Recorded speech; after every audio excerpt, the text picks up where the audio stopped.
Hello, this is day 7 of 30 Days of Stories. I do apologise for the lighting this evening, but it's the only place I can get a decent image for this ancient camera. I can't see anything, so I hope I'm not squinting too much. Anyway, at the beginning of the noughties, I got involved with a crowd of people who were trying to find a way of teaching and educating people around the world who hadn't been to school and perhaps couldn't read or write. And between us, we came up with a digital learning tool based on DVD. And DVD was the brand new technology at the beginning of the 2000s.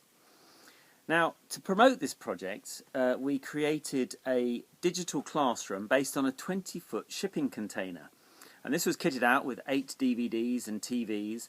And the idea was to take it around the country and show it off and to raise interest in the project. Now, it needed something and a way of towing it safely around the country. So we created a trailer and put it on the trailer, and then we looked for a vehicle that would tow it safely. Well, we couldn't find one, so we looked for a vehicle that would tow it. And I bought a Luton van, LDV convoy van. I don't remember the year, but it was rather distinctive. A former parcel van, I think, Parcel Force, repainted by hand in green, and would tow this van. Not very fast. It would tow the trailer, but not very fast. Now, the van itself was 18 foot long, and the container was 20 foot, plus the tow bar of the trailer. We were nearly 40 foot long, this whole caboodle. And the added confusion, or the added complication, was that the trailer was slightly heavier than the van, which gave rise to a tail wagging the dog effect over 45 miles an hour. Rather concerning. But I did take this van around the country, and always terrified that I would go into a road that I couldn't get out of. But eventually the classroom was decommissioned, and I decided to keep the van. And in fact, it was well known around my town of Leamington Spa, and numbers of sets of keys around, and lots of people borrowed it for moving house and moving their washing machines and so on. Eventually it failed its MOT on Good Friday, and because I was away for Easter, I couldn't pick it up until the end of the following week. And when I did go to pick it up, it wasn't there. So I sort of presumed that somebody with a spare set of keys had spotted it and decided they needed it for moving house or something and had borrowed it. Now at this point I need to tell you about the contents of the van. It's a little bit convoluted, this story, but stick with me. One of the partners that we had linked up with the digital learning project was an orphanage in South Africa. And I had been planning a trip and had invited my solicitor, who handled the conveyancing of our houses from Leamington, to come with me. And so Gareth agreed to come, paying his own way.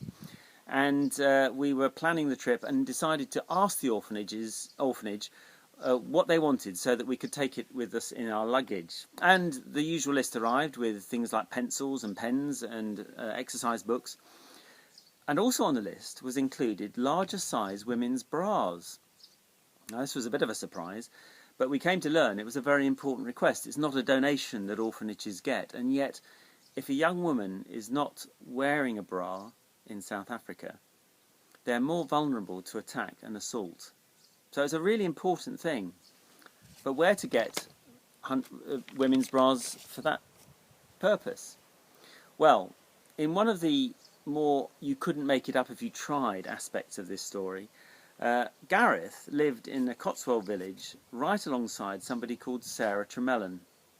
Now Sarah, when she was pregnant, had struggled to find a bra size that was large enough for her, and so she had founded a company called Bravissimo. And Bravissimo specialises in the manufacture and sales of larger size women's bras. So Gareth, over the garden fence, talked to his next door neighbour and asked her, would there be a possibility of a donation for us to take out with us out to the orphanage? Of course, said Sarah. In fact, we get lots of returns that we can't resell. So they would need washing, but you're welcome to have them. Well, the washing of those bras was another story, but if I just suffice to say that at some of them you could put them on your head and your head disappeared inside one of the cups. And I think Gareth's washing line was quite a sight for several days when the washing was carried out. And so that is how my LDV convoy van came to be full of 400 larger size women's bras when it was stolen from outside the MOT garage. I first came to learn about this when I received a call from the police, who told me that my van had been found in flames in a back alley in Leamington Spa.